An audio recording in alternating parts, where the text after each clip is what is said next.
Hello, hello, hello. Welcome, everybody. Happy Thursday. We are here. This is an unusual stream night for me. I don't usually stream on Thursday nights, but I wanted to make up for last night because last night I was hosting student orientation and I did not get off work till pretty late. So I could not stream last night. So that is why you are seeing me on a Thursday evening. So this is different for me. This is kind of new. Give me just a second. I'm going to make sure I tweet this out as well. And shout out to everybody in the chat. What is going on? I see people are already geared up for this. This should be an interesting discussion this evening. Definitely. And I'm glad it is almost Labor Day weekend because I am ready for a break. I don't know about you guys, but I just have one of those much needed break times. You guys ever felt like that with work? Like it just gets to that point where you're like, I need a break. I need a break from all of this. It is what it is. All right, let's give shout outs to people in the chat. What is going on? Diane, she's a Sabby Sabs member. Always great to see you. And thanks so much for the super chat. Hi, Sabby. I wanted to start you off right. Thank you so much. I really appreciate that. Absolutely, guys. I really appreciate your support.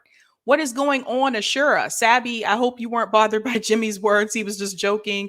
Although I wish he was not. Leave it at that. Oh yeah, I knew he was joking around.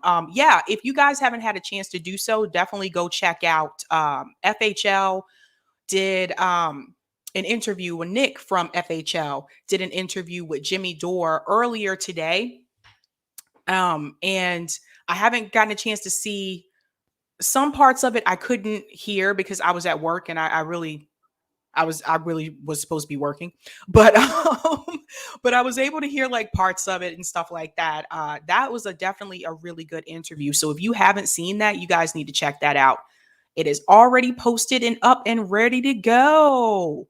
What is going on, Jim? He said, I mean, F Texas. Yeah, I said that. Yeah, we're going to get into that tonight because I have a lot to say about Texas new law. It doesn't shock me, but I do have a lot to say about it that I want to bring to people. What is going on? Bill Bradley said, I mean, anyone familiar with the actual Roe v. Wade ruling knew how tenuous it always was. The viability standard is entirely arbitrary, meaning any other arbitrary standard can be adopted at any time. Yeah. So like I said, we are going to get into that. What is going on? Creative Experiments. Always great to see you as well. Just giving shout outs to everyone in the chat. What's going on, Eric Thomas? He's a Sabby member. Always great to see you. And oh, there is no echo. Okay, I was about to say, I don't think I have a echo. What's going on, Leroy, who's a Sabby member? Shout out to Steve. What's going on? Always great to see you as well. Greetings, Valerie. Always a pleasure to see you. Greetings, F. Love your show, Sabby. Keep up the great work. Thank you so much. I appreciate it. What is going on, Larry, who is from Albuquerque? I have never been to New Mexico, but I've always wanted to go. I've heard like parts of it are very much dry and desert-like. And then I've heard there's some parts of it that actually have like, mountains and the temperature can change or whatever. But I've always wanted to, never been over that way. Wanted to check it out. What's going on, Northern Witch? How are you? And shout out to Shayar. Hello, all misfits. Greeting.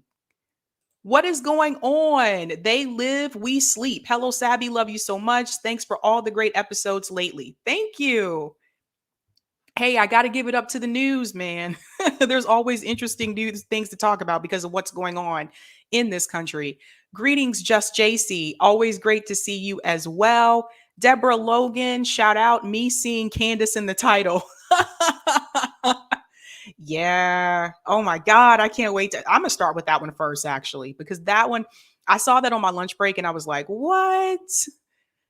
Agreed. Hey, Malik, always great to see you. What's going on, Roxanne? I'm pretty disturbed about Texas. Yes. And I think all of us should be, whether we live there or not, because this is just a sign of things to come. I'm going to get into that. Greeting Christian Gomez. When are you buying? When are you? Oh, when are you buying? When are you bringing more guests? I love it when you bring more guests that I never heard of. Actually, I am going to have Danny Haifong will be here Monday evening. We are going to have a really interesting discussion. Um, Yes, Dan, Jimmy was hot. Yeah, that was a really good interview, guys. I'm telling you, go check it out. Go check it out on FHL. All right. Welcome to Sabs podcast. I'm your host, Sabrina Salvati. For those of you who don't know, Sabs podcast is a part of the FHL network, the Fred Hampton Leftist Network. You can find me there on Thursdays for the roundtable, except today, because that's a long story, work issue, and Fridays. And you can find me here Monday, Tuesday, Wednesday, and Friday evening. Greetings and welcome all. Jimmy Dore's Garage. They said Candace Owens yelled at me.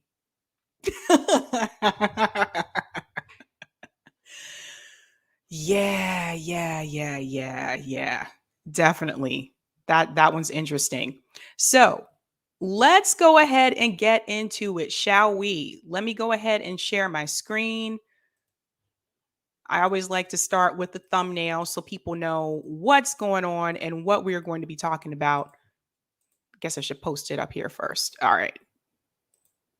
Rocking and moving. All right, here we go. All right, ladies and gentlemen, this is what we are discussing tonight. Candace Owens canceled. Texas abortion law and Elijah Mcclain update. There's a big update about that story. That police brutality incident happened in 2019. So this goes to show you how long these things can be delayed. It's just absolutely ridiculous sometimes. But I think I'm going to get started with Candace Owens because I'm pretty sure that's what most of you are here for. um, Let me open this up really quick. All right, cool. All right, let me pop out.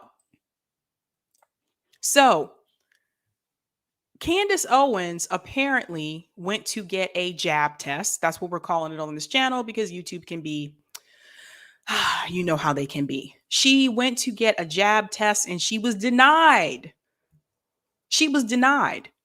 And she made quite a scene about it. Now, I'm going to show you her video where she's kind of ranting about it, but I'm also going to show you the letter, the communication that she received from the woman that decided to not give her a jab test. So let me share my screen because this just cracked me up this morning. I was like, what is happening? Opening up here. And again, I don't know why I have to tell everybody what I'm doing every step of the moment, but I just do. All right, here we go.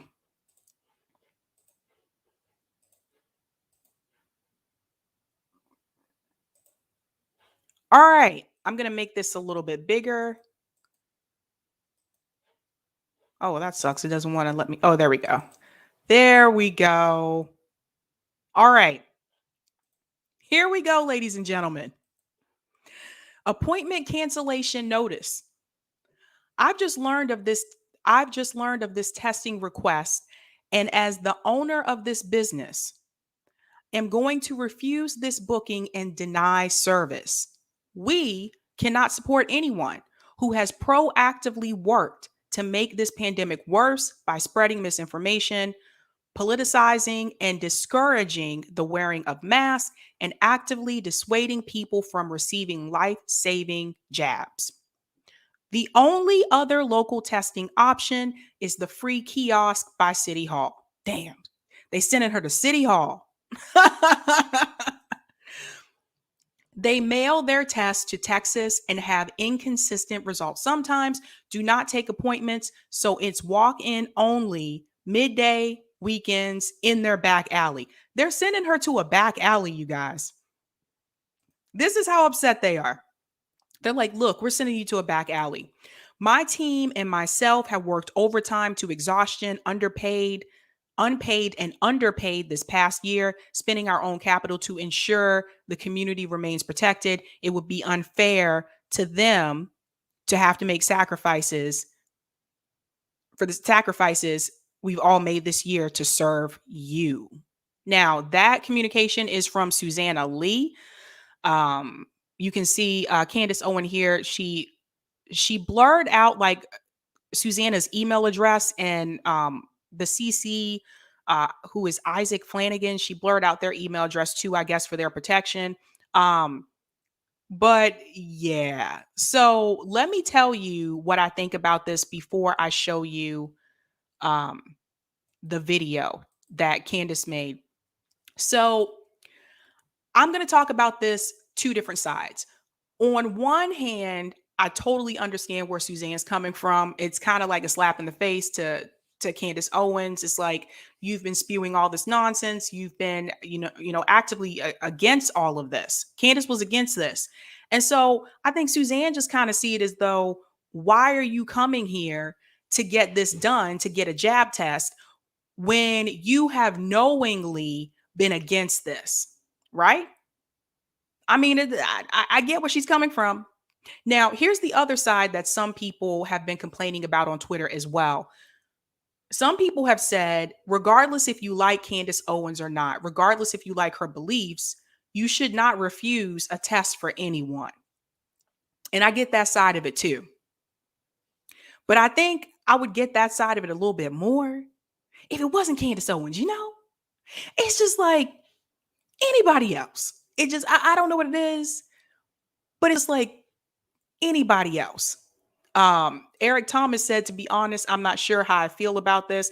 Yeah, it's like you can see both sides of it. You can understand like where Suzanne's coming from. I can also understand where, I hate to say this, where Candace is coming from, where you should give it to anybody, regardless if you agree with them or not. Everybody should get that opportunity. Now, this is the part where there's no two side for this with me. And I'm going to show you the video that Candace posted, because this is just absolutely ridiculous. She is such a hypocrite, especially when it comes to talking about racial issues. I just can't with this woman. All right. So let me go ahead and share my screen again. Oh man, this is funny. I got to tell you.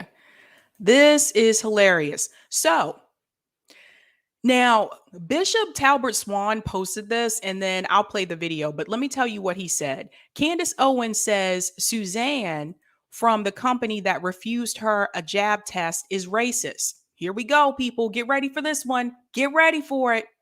She also called the CEO of American Booksellers Association racist for criticizing her book. Yet this same bootlicking, he called her a coon, damn, testified before Congress that anti-Black racism doesn't exist in America. Yes, she did. And I'm glad that he mentioned that. And I'm about to play this video now. Give me just a second. I'm going to mute my mic. Here we are. And we're actually in Aspen, Colorado. This thing, maybe COVID's racist, maybe Susanna's racist. I don't freaking know. I don't know. The last time a white Democrat refused a Black person service and said it's because I don't like your thoughts and ideas, we were in the Jim Crow era. But here we are, and we're actually in Aspen, Colorado. And Susanna wants you to know that she will Google you. This virus is not political, but she's Googling people that are signing up for tests to make sure that their politics align with Susanna's. Like, yeah, welcome to the public health crisis. Don't this thing, maybe COVID's racist, maybe Susanna's racist. I don't freaking know. I don't know. The last time a white Democrat refused a Black person service and said it's because I don't like your thoughts and ideas, we were in the Jim Crow era. But here we are. I just want to pause there for a second, because I have to tell you that this woman is an absolute joke. She said, I don't know, maybe Susanna's racist. But the last time, notice she had to mention that she was a Democrat. All right, let me pop out. This is what I have to say about this. You know what's interesting? Candace Owens was one of the people, one of the Trump supporters who said repeatedly that she did not believe that racism existed. And now she's claiming that Suzanne is being racist towards her. So, which is it, Candace? Does racism only exist when it happens to you, when someone's being racist to you? Candace Owens is saying this. She's saying that someone was being racist to her. The same woman that said that racism doesn't exist when Trump was in office. That Candace Owens?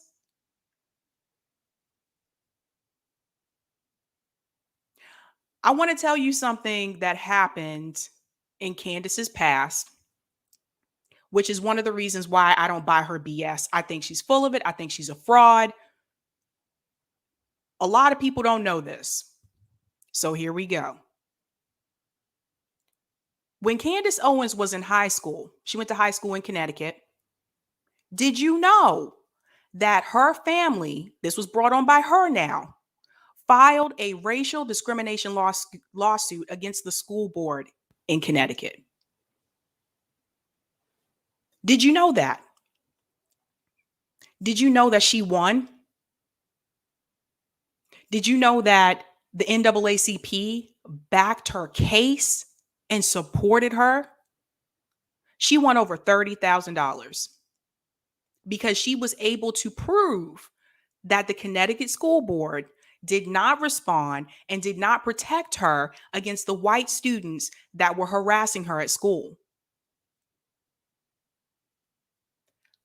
I'm not making this up. Google it. You can find the articles.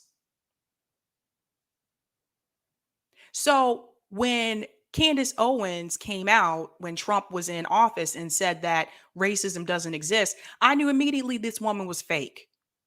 I knew that she was fake because how can you say that racism doesn't exist? And honey, you profited off of a racial discrimination case. So it sure as hell existed then. Look it up. Look it up. I kid you not. Look it up. Yes. Yes, Venom. Yes. She got cash. Absolutely. And this is what I'm trying to tell you guys. This has been a game for her all along. She found out early on that there was a way to profit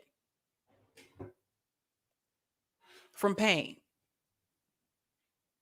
And then after supporting Barack Obama, and she realized she really couldn't make much money off of that. Not much money to be made in that.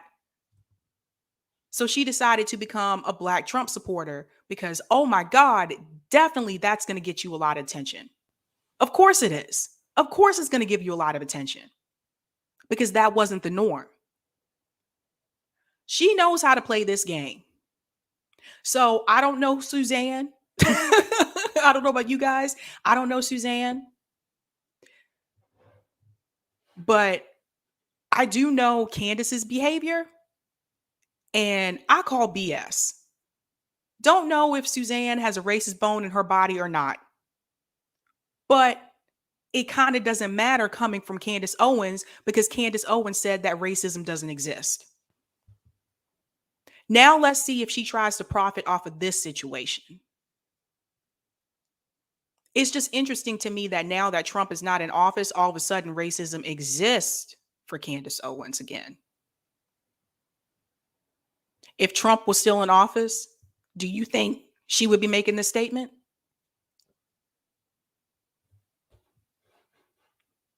Had to mention that she was a Democrat too. Had to mention that. She's still making it political. This is what she does. So, of course, people on Twitter were coming after her. I don't agree with everything that Bishop Talbert Swan says, but I agreed with him on this. Because no, people are not going to feel sorry for Candace Owens. Exactly, Leroy. Candace is code switching. Exactly. It just doesn't make any sense. Kedrick says, I don't give fake people my energy. I feel you on that one. I feel you.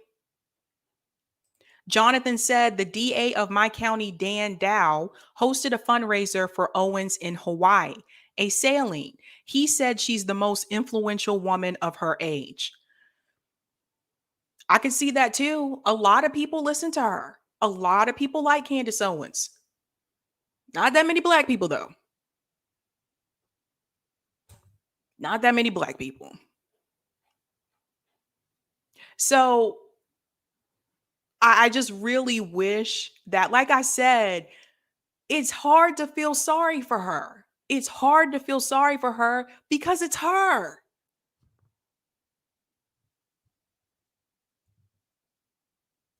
Same woman that said that Hitler was right. This woman. So, no, you don't get a pity card from me. I think once again, she's just trying to get attention. This is another way for her to let me go viral on Twitter. Let me go trending on Twitter so I can make more money and I'll write a book about this too. Let me prove to everybody how Dems are racist, but Republicans are not. Because she swore up and down that Trump was not racist, didn't have any type of discrimination, didn't have any type of prejudice. Now, you saw the email communication that I showed you from Suzanne to Candace. Nothing in that email gave me an idea that this was related to race at all. Don't know what she may have said to Candace in person, but again, because it's Candace Owens, eh.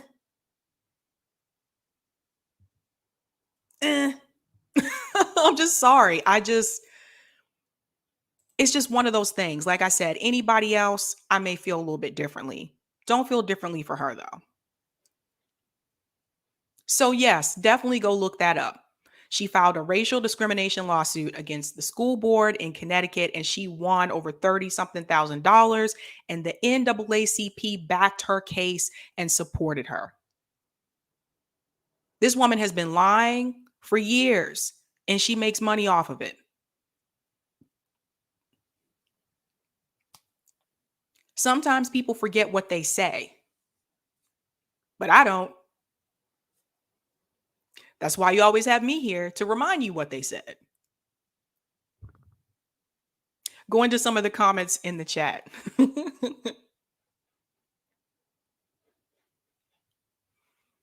Oh my gosh.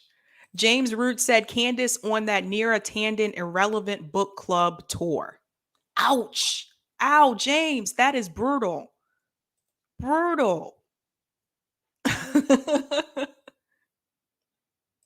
Be Back Soon said it's funny because Candace will look back at that and talk about the victim mentality with the left. I am so glad that you mentioned that, Be Back Soon, because that is very true. That's very true. Let's change shoes here. Let's pretend it was, I don't know, a leftist that had this happen to them. And it was a Republican that did it. Would Candace Owens feel sorry for that person? Would she back that person? No. You know what she would do? She would say, racism doesn't exist. We need to stop being victims. We need to be stronger. We need to stop making excuses for our failures. That's what she would say.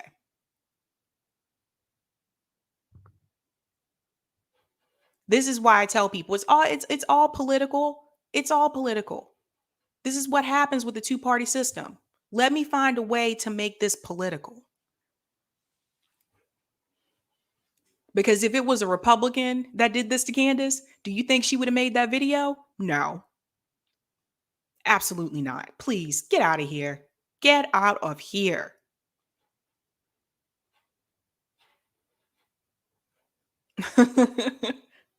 Creative Experiment said Candace Owens says racism wasn't created by Europeans in her YouTube ad. And that's just in the ad. That's not including things that she said on interviews with people. That Black people have a victim mentality. Who's the victim now? Candace? Girl, please. Please.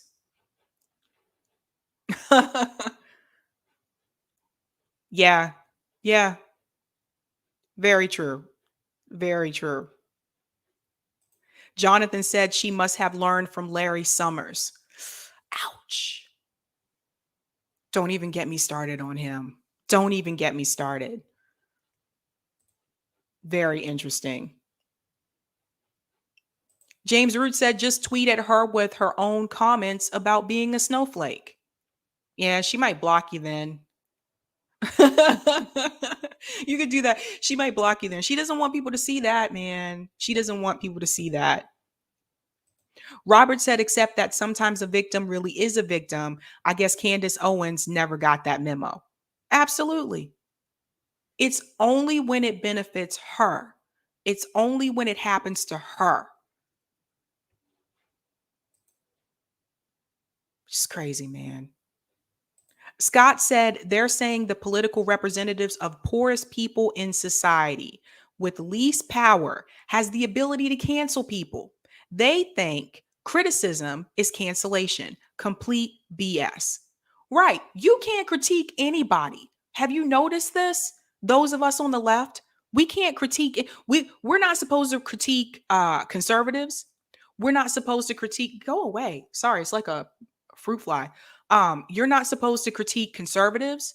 We're not supposed to critique liberals. We're not supposed to critique other leftists that are pretending to be leftists and are really liberals, and we see it. Basically, we're not supposed to critique anyone. That's pretty much how it goes. Especially if you've been paying attention to commentary on the left recently. We're not supposed to critique anyone. We're not supposed to critique the squad. We're not supposed to criticize politicians, any politician. We're supposed to be mute and roll with the punches. Absolutely ridiculous. Trying to take your comment down. Yeah, so that's Candace for you. That's Candace Owens. I am going to go into our second story. Now we're going to talk about the Texas abortion law. And this one is really, this one really hurt. I do want to say, I want to preface by saying this, that I do have friends that live in Texas, and uh, most of them that I have heard from are not happy about this at all.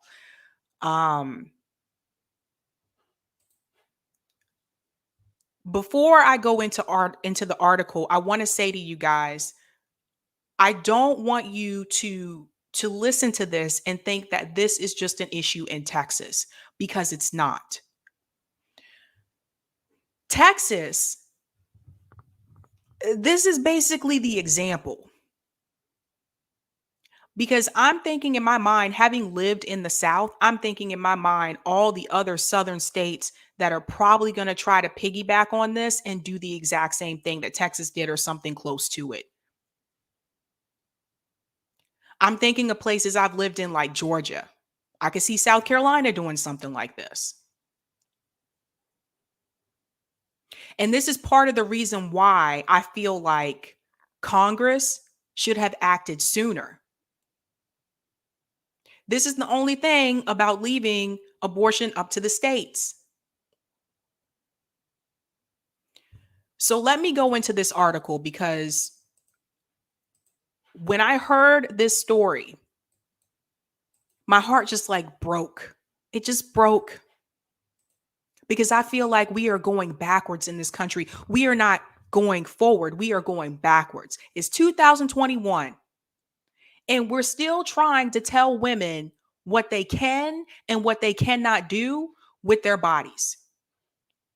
Listen to this. I'm going to make this a little bit bigger for you. Whoa, that might be too big. Nope, that's big. The cry of freedom echoes across the land, rising from places like Texas, controlled by Republican officials who are using every tool at their disposal to ban mask mandates or jab requirements. It's curious then that as of Wednesday morning, women of Texas are essentially banned from choosing to get an abortion. The same politicians who declared that mask requirements are an intolerable intrusion by the government, have just imposed the country's most restrictive abortion law since the Supreme Court made abortion legal in the landmark 1973 decision Roe versus Wade. Listen to this. Until now, the courts had allowed some restrictions, generally banning late-term abortions, those happening beyond the stage where a fetus is viable about 24 weeks in. The Texas law does two things differently. First, this is really important. It bans abortions after only 6 weeks of pregnancy. 6 weeks into gestation, few women know they're pregnant. And I want to comment on that because that's really important. Some people may think, well, how could a woman not know 6 weeks into her pregnancy that she's not pregnant? Your first sign tends to be a missed period, right? That's usually the first sign. So if that happens every month, and it doesn't for everybody, everyone's body is different. But if that happens every month and you get to that 6 week mark, that's probably about the time when you will say, wait a minute, didn't get my period this month. What's up? That's probably around the time when most women will probably go to the drugstore and get a pregnancy test. So if you've already made it to that 6 week mark and you just found out that you're pregnant, you're already ineligible to have an abortion in Texas. You've already missed the cutoff. And I want to tell you that that is done on purpose. They know that a lot of times most women won't know until they are 6 weeks in. That is done on purpose. Let me go back to the article. Professionals say 85% to 90% of abortions occur after that point. 85% to 90%, you guys. Some women may seek abortions earlier, perhaps after rape or incest. This is crazy. Unlike most other laws that restrict abortion, it also makes it illegal for women to terminate a pregnancy that came as the result of rape or incest. I'm going to comment on that in just a second. Let me read this last part.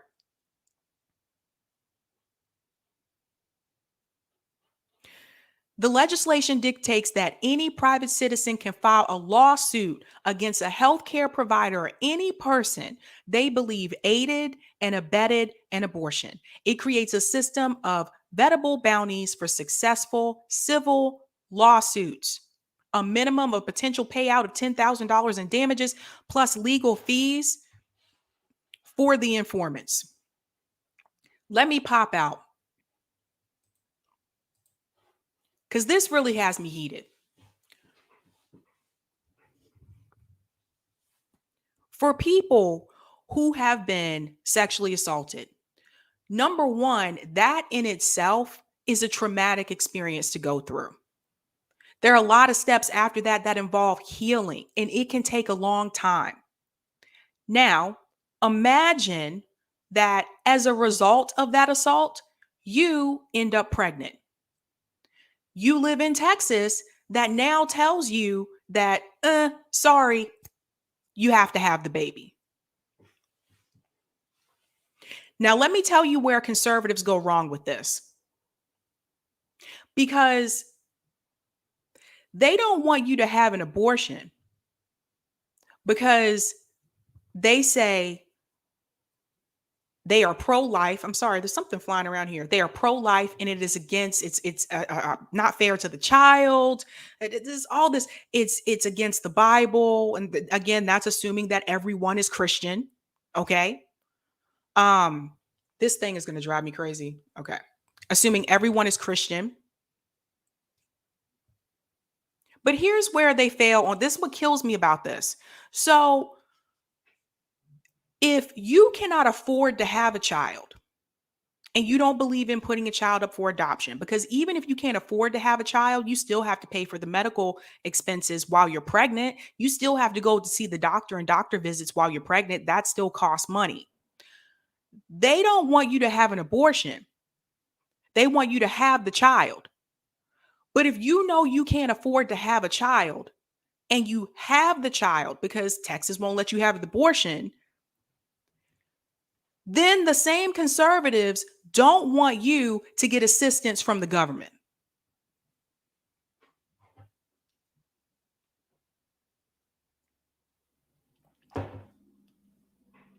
The same conservatives will shame you if you're on welfare to help support that child that you did not want to have.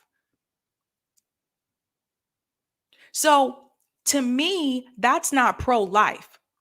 Life isn't just about birth. Life is also about living. So, how can you say that you're pro-life, but you don't want those children to have a good life in this country? You don't want them to get any assistance from the government, even though you know the mother can't afford to take care of the child on their own. You don't want them to get any type of food stamps, welfare, none of that, none of it. If you live in a bad neighborhood and you have bad schools, you don't want that child to get a good education. This is not pro-life. Saying you're against abortion, but you're against all these other social programs that would help that child have a good life. You're against all those programs that would help the mother, a lot of times single women, take care of that child. You're not pro-life, you're pro-birth. It's not the same thing. And when people tell you that, and they're against all those social programs, they're against great education that would help those children, make sure you put that back at them. They're not pro-life. They are pro-birth. It's not the same. Now, going back to the issue of someone who's been sexually assaulted, to make them have to have the child of the person who assaulted them, what kind of life is that child going to have? I'm going to tell you a little story. I knew a girl when I was growing up. For the longest time, she didn't know who her father was. Didn't find out until a couple years ago.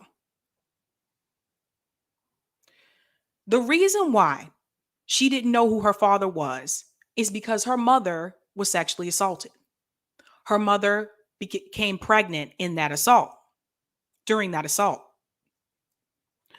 Her mother didn't believe in abortion, didn't want to give her up for adoption, so chose to have her. And all her life, her mother was incredibly hard on her. All her life, her mother did not like her. And it wasn't until she was an adult that she finally found out what happened, who her father really was, how she came here, and why her mother had so much hate towards her when she was growing up. Because every time her mother looked at her, she saw her attacker.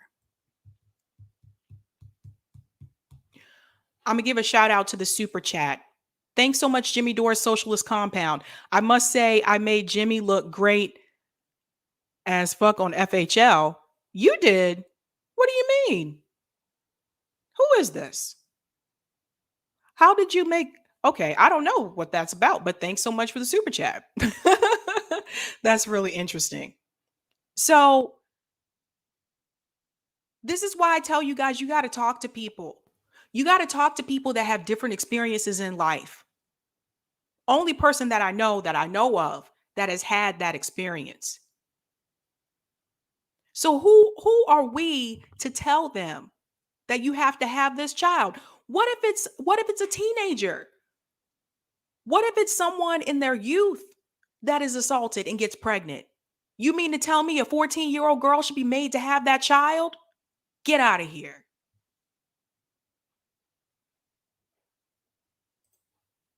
Ashura says, at Sabby Sabs pro-life, what about people on death row or suffering under medical conditions or need health care rep?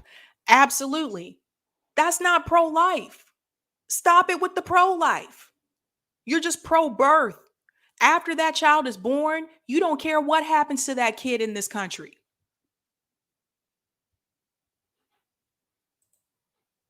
Go into comments in the chat. James Root said, smash that like button. Yes, I need to put that banner up sometimes. I keep forgetting to do that. Texas better be opening a lot of orphanages right effing now. Yeah.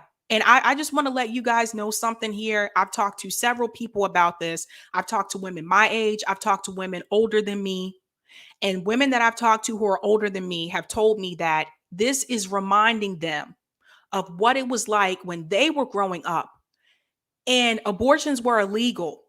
And the women would go through such risk to get rid of the child to the point where some people died.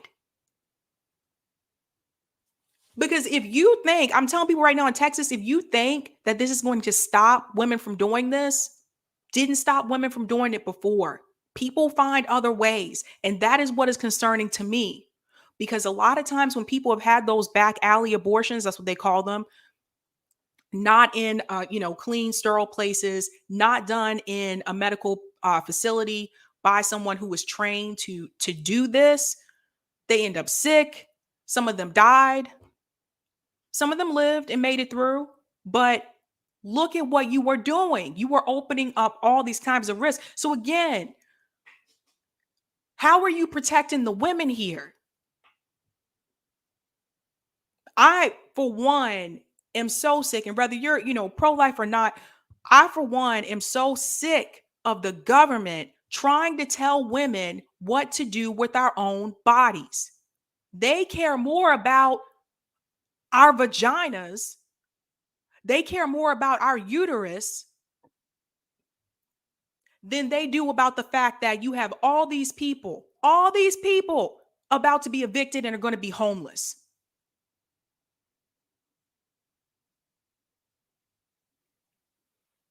And if you really want people to have their children, if you really don't want women to have abortions and you want them to have their children, then you should be for everyone having health care in this country as well. But you're not.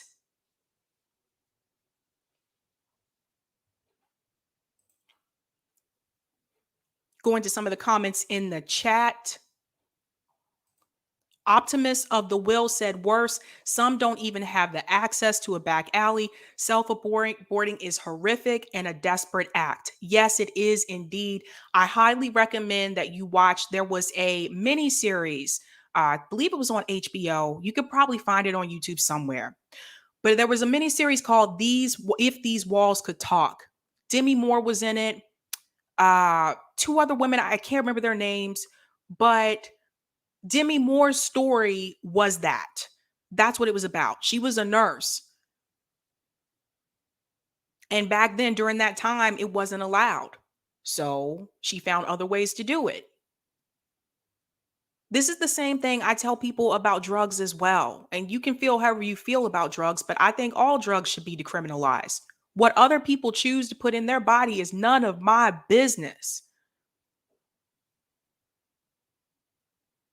But if it was legalized, then you could do it safely. Just like here in Massachusetts, marijuana is legal here. There are shops here. They're able to process it, sell it, the state tax it, make money off of it, and it's done safe in a safe environment. This is just so scary. This is frightening to me. This is absolutely frightening because it is 2021 and this is still an issue. We just took a big step back in history. We're going backwards in this country.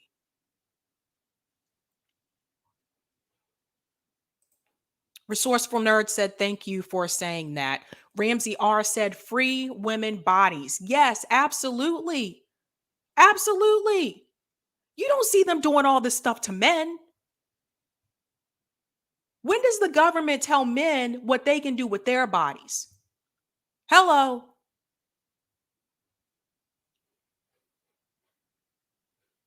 Mona said, who would ever want a child during these times, especially regarding climate change?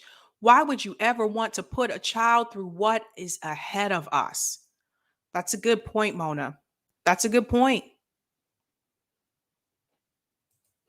Ilhanar said, my partner and I are pro-choice, meaning it's up to each woman to make her own choice for herself. Exactly. I have to tell you guys a story, and then I'm going to share you a tweet that Susan Sarandon had, because um, I also like to talk about solutions, and I appreciate the fact that she's actually showing people how they can get around this. But one of the things I want to say, I want to tell you guys a story. Oh, hold on.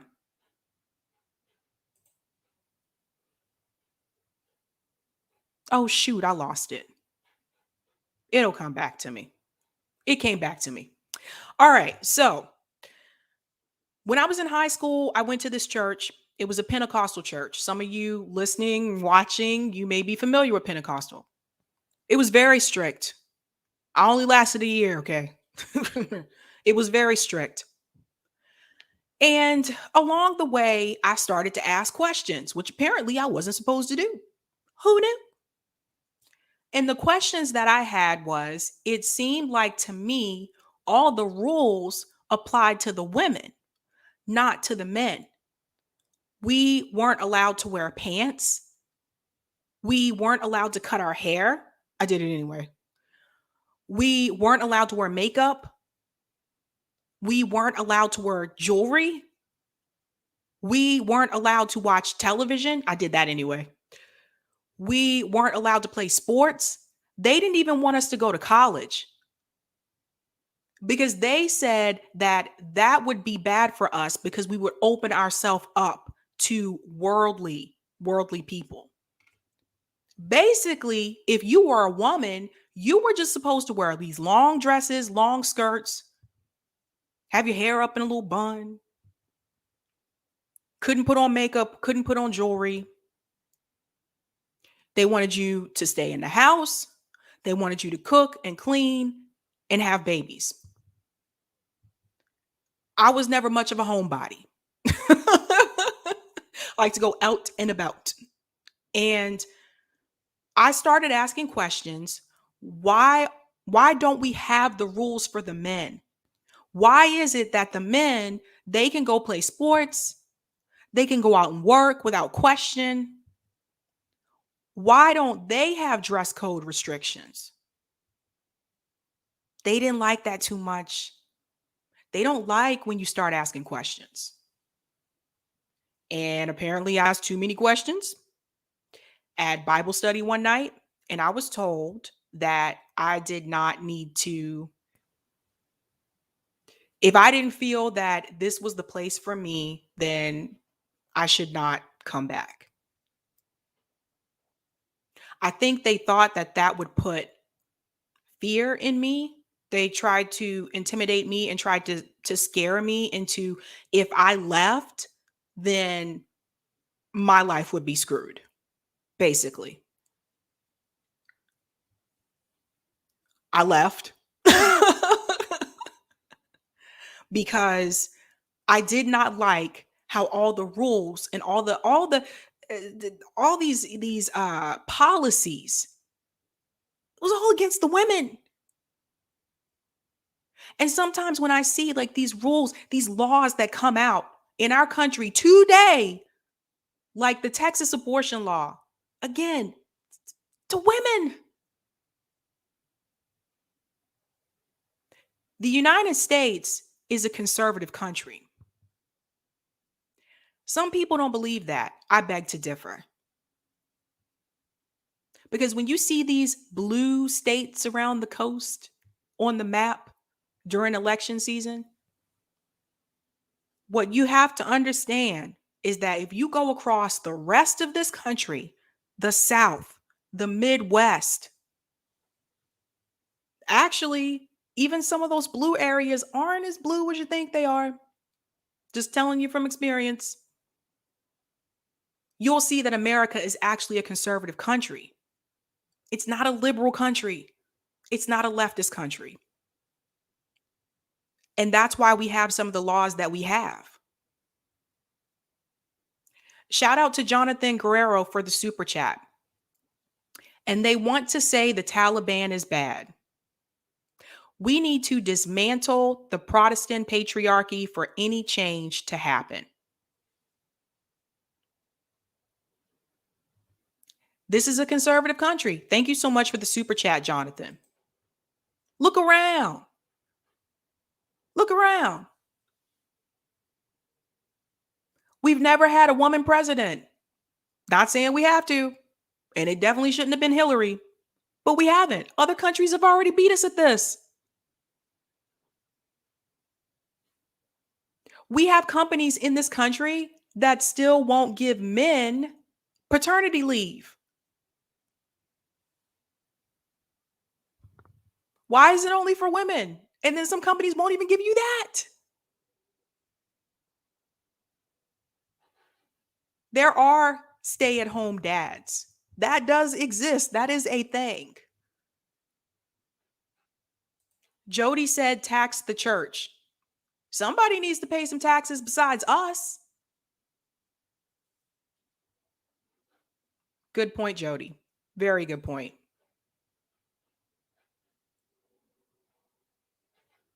Yeah, absolutely. So I like to tell you guys like my experience. I like to tell you the news stories. I like to tell you my opinion of it, my commentary, and I like to tell you my experience with some of these issues as well. And what I've learned is that sometimes I think we've gone so far in this country that we have really advanced. And then every now and then a story comes out like the Texas abortion law, and it just comes and just like punches me right in the face and reminds me we haven't really advanced that much, especially when you look at social issues. People talk about the civil rights movement as if it was 100 years ago. Wasn't that long ago? Wasn't that long ago? Lawrence Johnson said Jill Stein would have been awesome for president. Absolutely. Absolutely. And you see how they tried to smear her. Microsoft technical support. I like Sabby's show. She strikes as a good person and chill and genuine. I don't know. Sometimes I'm totally wrong about that stuff, though. Thank you so much, Microsoft Word technical support. I mean, I just try to be myself. But yeah, that's the point I want to get across to you guys. But I do want to show you what Susan Sarandon tweeted because, as you know, I don't like to just talk about the problems. I also like to talk about possible solutions. And she tweeted this: if you're pregnant, we want you to know there is a network of abortion funds and support networks that will do everything in their power to help you get the information and care you need. Shout out to Susan Sarandon. She is a real one. And I appreciate all of her activism. Susan Sarandon, she's an actress. She's a celebrity. She doesn't need to do this stuff. She doesn't need to go to AOC's office. She doesn't need to speak at the marches for Medicare for All. She does because she really cares about it and she wants to fight for these things. So shout out to her for that tweet. Thank you so much for showing people that there's other options. I just feel that that's very important.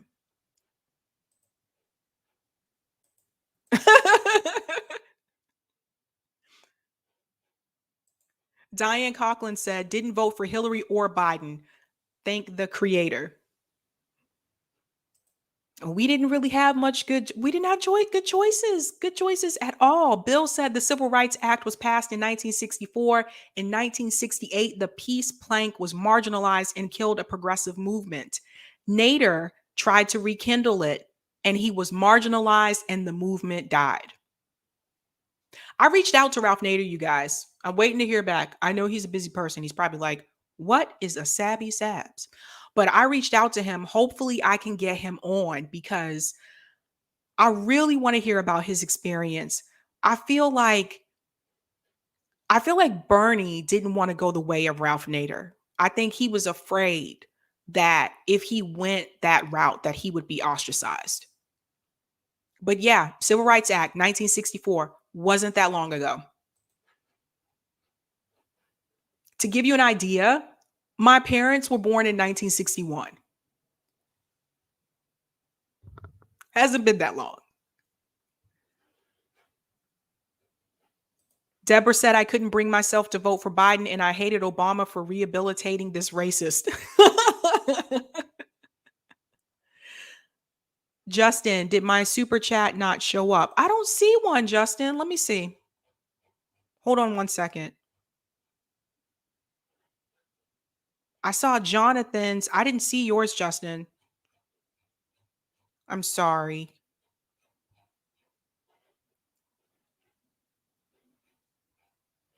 Eric Thomas said, oh, where did you go? That was a good one. Sometimes the comments come in so fast that I'm like, it scrolls by and I'm about to click on it and it just goes, it disappears. Darn it. I lost that one from Eric, but he said something about the Texas abortion, like how it's they're trying to distract us. Couldn't get the whole thing. Unknown Space Pioneer said, they say the Satanic Temple demands FDA grant unrestricted access to abortion drugs for members participating in religious abortion ritual. Wow. Oh, here it is. Shout out to Eric Thomas. He's a Sabby member. They're banning abortion to distract us from going after the billionaires and mega corps. It's a good point because that was all like yesterday. That was all I saw like on my Facebook, feed, my Twitter feed. It was all about the Texas law. I have a feeling some people might be moving from Texas. Some people might be like, time to leave. But even if you do leave, this is what I'm saying. I don't think this is a one-off. I think other states are going to do this as well. Texas is just like the beginning.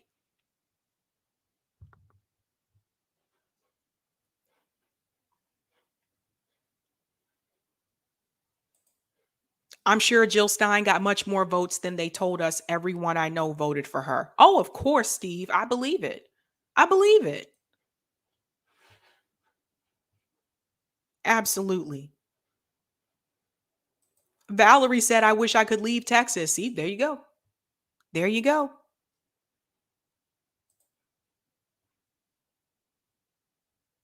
What's going on, Propaganda Live? Hi. Roger said, when they blame us for not voting Hillary, blame them back for not voting Bernie, who would have beaten Trump. Also blame them for giving us lame ass Kerry. Oh my God. That was a bad one. Thanks so much for the super chat, Roger. Yeah. John Kerry, that one was bad. I was like, we couldn't have found anybody else to run against W. Nobody else. Nobody.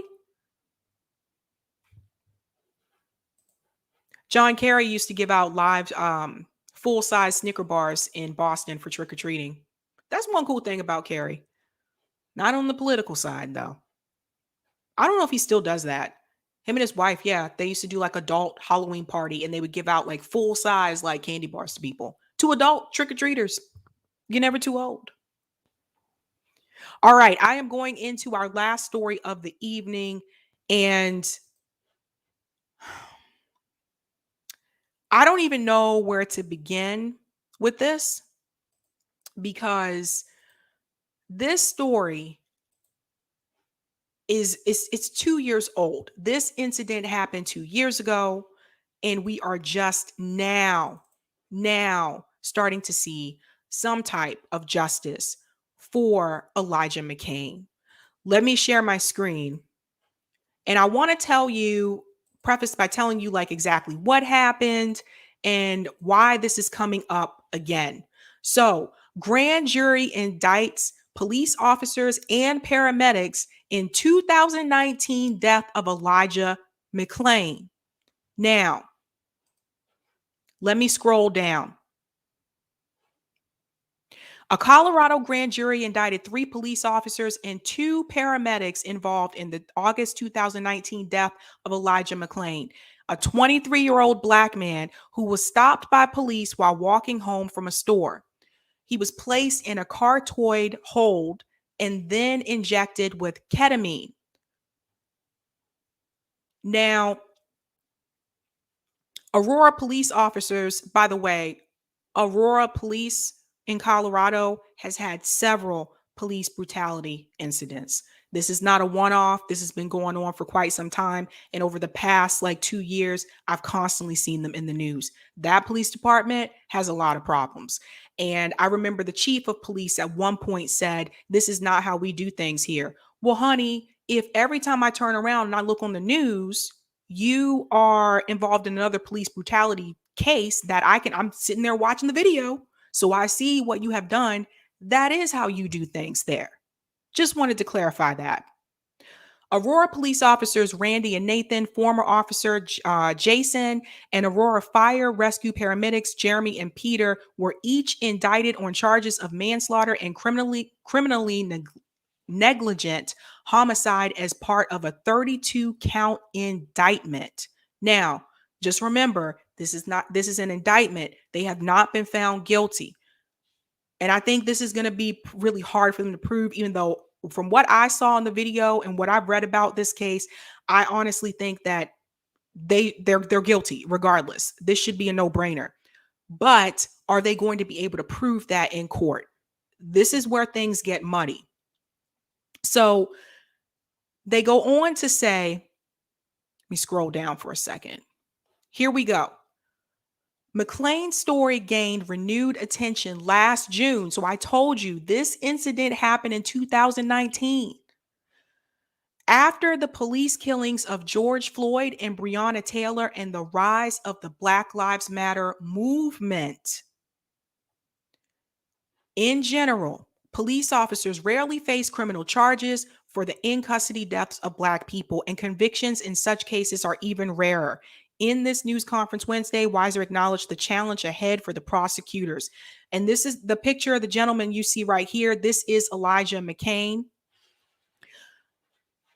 Let me pop out because I'm going to tell you more about this story. So, for those who don't know, basically to make a long story short, Elijah Mcclain went to the store one night, was walking home from the store, and somebody called the police and said that there is a suspicious Black man walking in the neighborhood. Again, here we go with the suspicions. People are suspicious, whatever. The police came, basically asked him why he was there, what was he doing. He's trying to explain. I'm not going to play the video on here because it's really hard. It's really hard to watch. Why he was there, what was he doing walking around. He's basically told him he was just leaving the store. He was walking back home.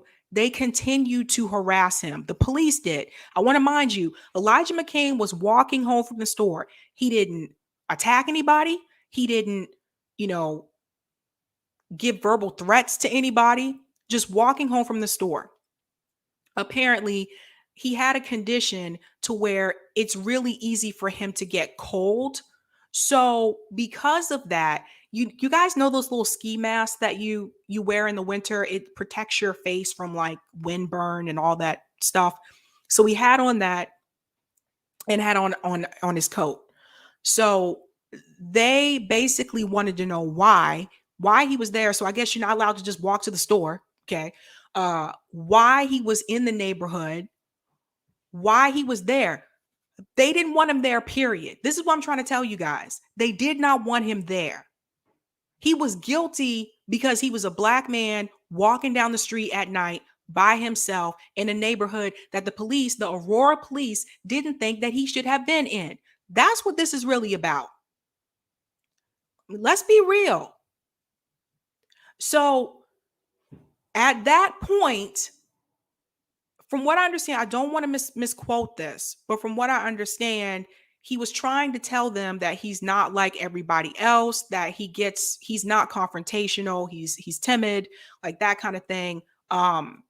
I don't know if he was on the spectrum or not. I don't want to speculate there, but he was basically trying to explain to them that he would never hurt anybody, that he didn't do anything wrong. And when and this is what I've said with police officers before, a lot of times when they come on the scene, instead of de-escalating the situation, they escalate the situation. That is what they proceeded to do with him. They were still coming at him, still like, why are you this? Why are you that? And then basically telling him, give me your hand, give me all this. Keep in mind, again, nothing had happened. He didn't attack anybody. He didn't confront anybody. He was just walking black at night. And the police officers continued to provoke him and harass him. And he was like, stop, what are you doing? Stop, what are you doing? Then in the video, you see, they try to say that he is being, what's the word they like to use? He's resisting arrest. So then they go to arrest him. So again, I'm going to ask you guys, why are they arresting him? He didn't do anything wrong. So he was starting to freak out. And I've said this before. And again, I don't know for sure if he was on the spectrum, but I saw someone said that previously. And if he was, again, this goes back to what I've said before. Police officers should not go into incidents where there is someone there that has a mental health issue. They are not trained to deal with that. They don't know how to deal with it. And a lot of times when they come in and they escalate the situation, that can make that individual feel threatened, feel attacked, and it can make them lash out. Elijah Mcclain still was trying to figure out, like, why are they trying to arrest me? Why are they grabbing me? So they thought that he was resisting arrest. So they wanted him to calm down. They put him in a chokehold. Oh my God. They put him in a chokehold. And the chokehold thing has to go. It has to go. They put him in a chokehold. The paramedics came, and I'm trying to remember why they came. I don't remember why, but I believe the officers called them. The paramedics came. They injected him with this drug called ketamine. I didn't even know what ketamine was until then. Apparently, they gave him enough for someone who was 200 pounds. But Elijah Mcclain was not 200 pounds. And then he died. Now, both are at fault. The paramedics are at fault. The police are at fault. And this is another situation that could have been prevented if the police would have just let him go. Let him walk home. This is not the first time I've seen a video where police officers stopped a black man who was walking home at night. This is not the first one. I've seen multiple. Not everybody has a car. Some people have to walk to the store. Some people have to walk to work. I know because I walked to work at one point. So here we are in 2021, and they are just now being indicted. The only reason this case has come up again, the only reason this story gained national attention to the level that it did was because of what happened last year to George Floyd. If it was not for that, if it was not for those protests, you and me and everybody around us may not even know that this incident happened. That's how buried this story was. It was the protesters who shed light on this story, who revived this story. So when people tell me that protests don't do anything, I call BS. Now, do protests solve issues immediately? Not necessarily, but protests create awareness. 2 years to indict these officers. Now, do not get excited because I just told you they're indicted. They are not guilty. And we have seen this before. And I don't want people to get their hopes up to get their hopes up because Derek Chauvin was found guilty. I think they were making an example out of him. And I've told you guys, I think they were making an example out of him. This case, I just think of a young guy who lost his life, who just went to the store and was leaving the store to go home. Could have been prevented. Could have been prevented. James Root said, could it be that shot of ketamine from the dumbass paramedics? Yes. So that was the thing. The dosage that they gave him was meant for someone who was 200 pounds. Elijah McClain, I just showed you guys the picture. Elijah McClain was not 200 pounds. So they gave him too much. I don't think they should have gave it to him at all. You don't know his health history. How do you know he would have been able to withstand that even if he was 200 pounds?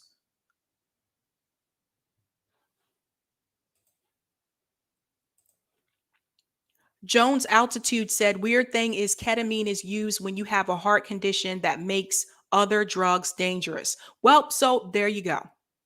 They didn't know if Elijah had taken any other type of medication or anything like that. And they just go shoot him up with this stuff.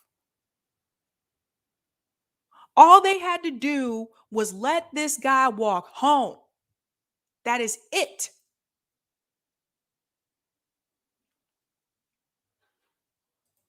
You're going to try to arrest him. And for the person who made that phone call, screw you.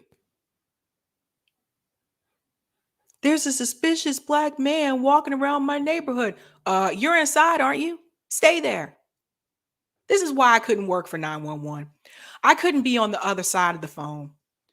I can only imagine some of these calls that they get. And I don't know if I would go by the book. I would just be like, well, stay inside. If you feel threatened, don't go outside. Stay inside. I don't know. Derek said 100% Sabby, and whoever tries to credit police with this, F that too. Protest made the indictment happen. Absolutely. How many of you knew about this story? How many of you knew about Elijah McClain before the George Floyd protests? Raise your hand if you knew about it. I say this as if I could see your hands. That's so funny. I cannot see your hands, obviously. But how many people knew? It's absolutely ridiculous. Deep, moody, purple blues. How many crimes against humanity does it take before a criminal cabal is brought to heel to justice? Yeah. See, Troy told you. Haha, Sabby, I didn't. No. Those protests brought that story to light. And there are many others. There are many others that you don't know about unless you are on the local level. It happened locally and you saw it on the local news. If CNN, MSNBC, all mainstream media, national media, if they showed us police brutality stories every time they happened, we'd be mortified.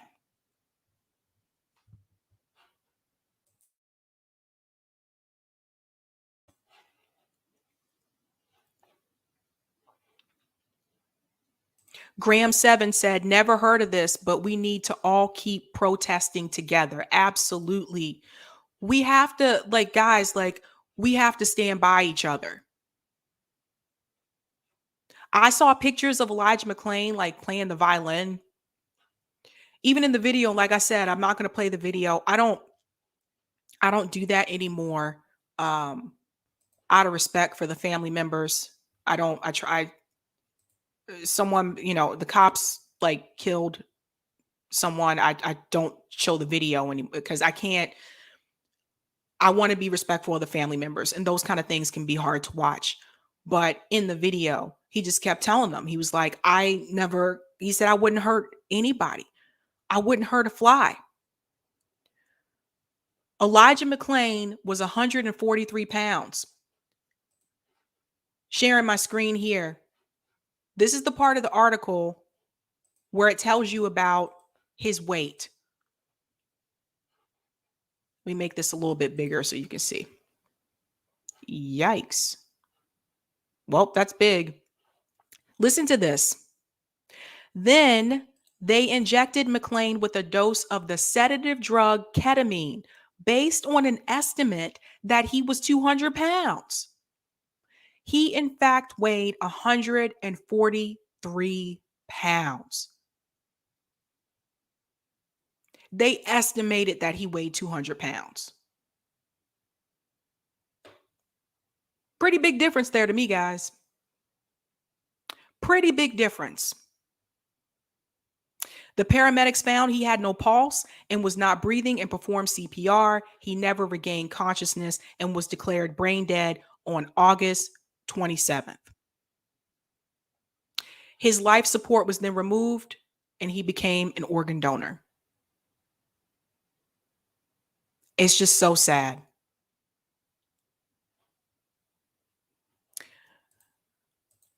But again, this is the world that we live in. LMC said that was so sad. Yeah, absolutely. 23 years old. All he wanted to do was just go to the store. That's it. That's it. Black Atcha Productions said they shouldn't have estimated shit. They should have never been effing with him. No. What was he doing? And so if someone calls and says a suspicious person is walking around my neighborhood, and you get to the scene and this person is just walking, what is the crime there? Are we not allowed to walk? Are we not allowed to walk at night? Are we not allowed to walk in certain neighborhoods? Or is it just that we're not allowed to walk while Black?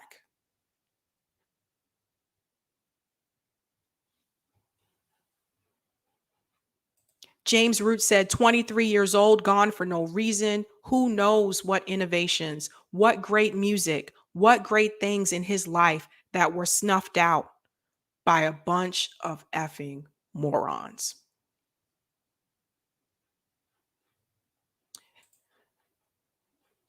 Media spoke to Elijah's dad recently after the indictment. And he said, doesn't bring my son back.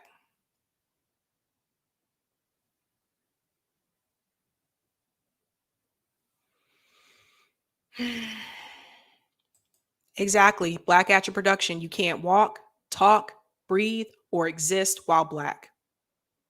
Can't even ask questions the wrong way.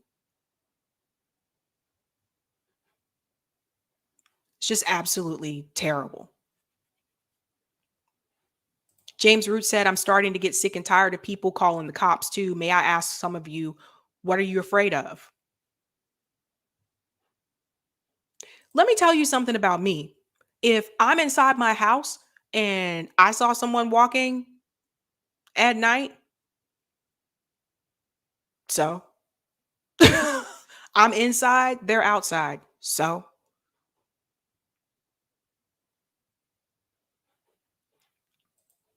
thanks for the super chat, Roger Meadows. How did the caller know he was Black if he was wearing a mask? Because from what I saw in the video, the mask that it was one of those, I think they're called ski masks. It was one of those masks that protects your face from the cold, but I don't think it was that cold. So it's not like you couldn't see his skin. Like you could still see parts of like his body.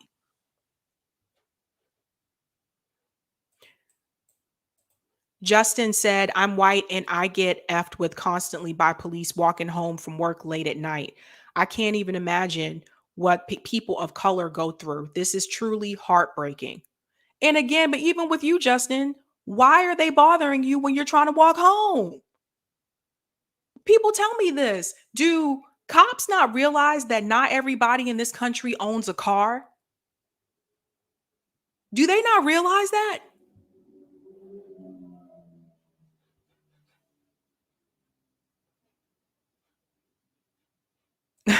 Yeah, Holly said, same, Sabby. I'm inside, you're walking outside. Exactly. It's not like you're walking outside and this person is behind you and you feel that someone's following you. You're inside, stay inside.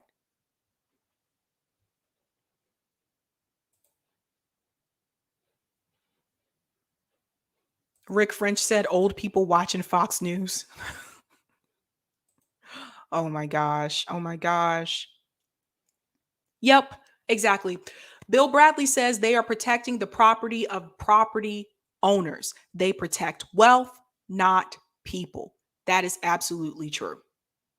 This is why, this is exactly why, if you're a black person, you're in a white neighborhood by yourself at night, this is why they can call the police and say, there's a suspicious black person in my neighborhood, and the police will come. Notice you haven't done anything. No one's calling, they're not calling the police and saying, hey, there's a suspicious black person in my neighborhood and they just broke into someone's house. Hey, there's a suspicious black person in my neighborhood and they just broke into someone's car. There's a suspicious black person in my neighborhood and they just punched this guy on the street. No. Your very existence, the fact that you were there at all, is the crime to them. And that's a shame. Shout out to the Roger Meadows for the super chat. I was thinking it was ski mask, saw they saw his hair. In the video, you could tell, like I said, I'm not gonna play the video, but in the video, you could tell. Yes, thank you so much, Chuck. I'm so tired of people saying, but it's a hard job. No one made you take that job. No one makes you become a cop. That's something you choose to do.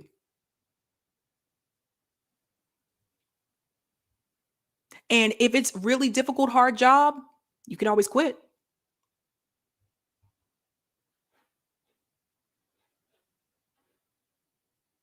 Yeah, absolutely. Optimism of the will. George Zimmerman was told by the 911 operator not to follow Trayvon, but he did, and he killed him, and he went scot-free. Yep. Because Florida has that stand your ground law. I don't know if you guys are familiar with that. They got some weird laws in Florida, you guys. So that's how he was able to get away with it. But again, he was instructed not to follow him, and he did it anyway. He did it anyway. No reason why Trayvon Martin should not be alive today. No reason. People taking matters into their own hands. Now, you say you trust the police, you say you respect law enforcement, then why didn't he let the police do their job? Why did he try to play cop?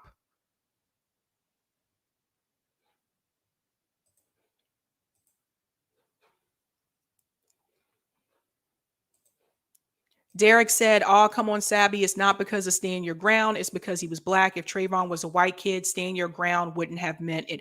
Yeah, absolutely. That's true. But in the court of law, that was the excuse that they gave. Well, Florida has the stand your ground. That was the excuse they gave. It's always something. It's always something.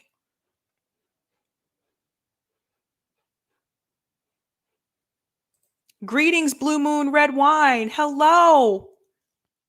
Everybody say hey to Lucy. Definitely check out her channel. She's doing great things over there. I just can't it boggles me. I can't go one freaking month without hearing about another police brutality incident. And then there are certain ones that they just kind of keep hush. They don't put it out there for people to see. It just kind of flies under the radar. More people should be talking about Oscar Grant as well. That's another case that a lot of people don't know about. There was a movie made about it called Fruitvale Station.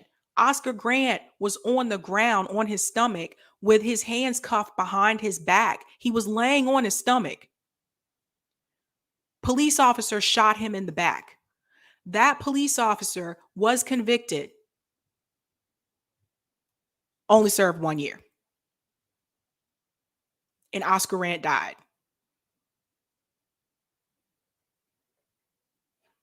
Terrible. Terrible. Exactly. Black Atcha production, exactly. And the cop got a slap on the wrist. Yep. Yep. That story should have been shared more.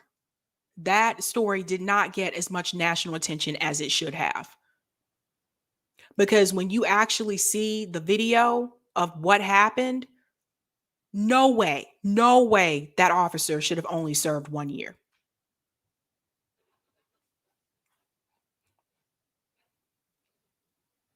Yes, Optimism of the Will, Fruitvale Station. I highly recommend that movie. Yep. Yep. So, what did we learn here tonight, guys? We learned a lot about hypocrisy. All of these stories. The first story about Candace Owens claiming that Suzanne was being racist towards her, and yet Candace Owens is also the one that says racism doesn't exist. Hypocrisy. The second story, Texas abortion law. They want to restrict the rights of women. They say they're pro-life, but they're really pro-birth because they don't care about life in any other way. If they did, they wouldn't have the death penalty. They want you to have children, but if you can't afford to take care of that child, they don't want you to seek help from the government to help you take care of that child. Hypocrisy.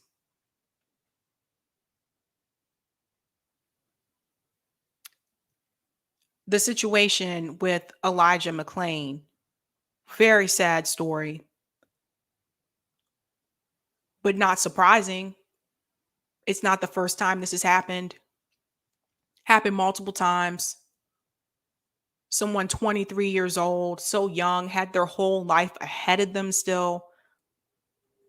And yet, one phone call made to the police officers that there was a suspicious person in their neighborhood. One phone call, that was all it took to get police officers to come there and take his life and the paramedics.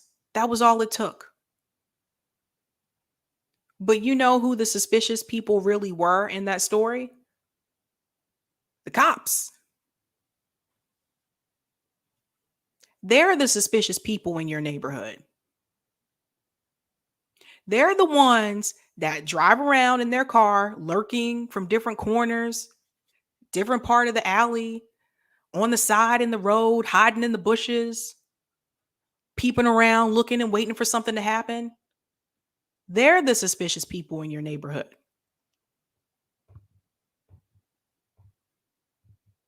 So I hope we all learned something from this tonight. Now, again, I said I don't like to just talk about the problems. I like to talk about solutions. So how can we make things better? Calling these things out, you guys. Don't be afraid to talk about these issues. Talk to people who are outside of our circle, people that are not just on the left. If you have friends that are conservative and they say, well, I'm for, the Texas abortion law. Don't be afraid to have that conversation with them, explain to them why you're not, or why you feel that it's hypocritical. I think those conversations are important to have. Because if the only excuse that you're going to be able to give me is that, well, I'm against abortion because the Bible says it's wrong. That's not enough. I'm sorry, but that's not enough. You got to give me more than that. Because people interpret the Bible differently anyway. So, yeah, good point, creative experiments. White people got to get used to living next to Black people and get over it, or else we are all going down with the capitalism ship. Yeah. Yeah. Because when the economy tanked during COVID,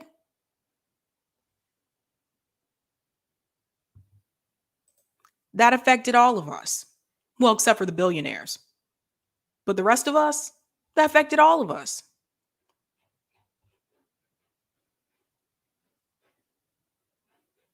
Thanks so much for the super chat, Roger. California liberals have been flooding into Texas like roaches, escaping a restaurant that's been roach bombed. No worries, that law won't be there long. Mm. Yeah, I know a lot of people from California have been moving to Texas. We'll see. We'll see. Eric Thomas, shout out. He's a Sabby's member. He said it all ties back to a system that serves big money instead of the people. Need to fix that. Exactly. At the end of the day, these are all systemic issues. And that's why I say, like, if you don't change the system, this is why we don't fix things. We don't truly fix things because you haven't changed the system.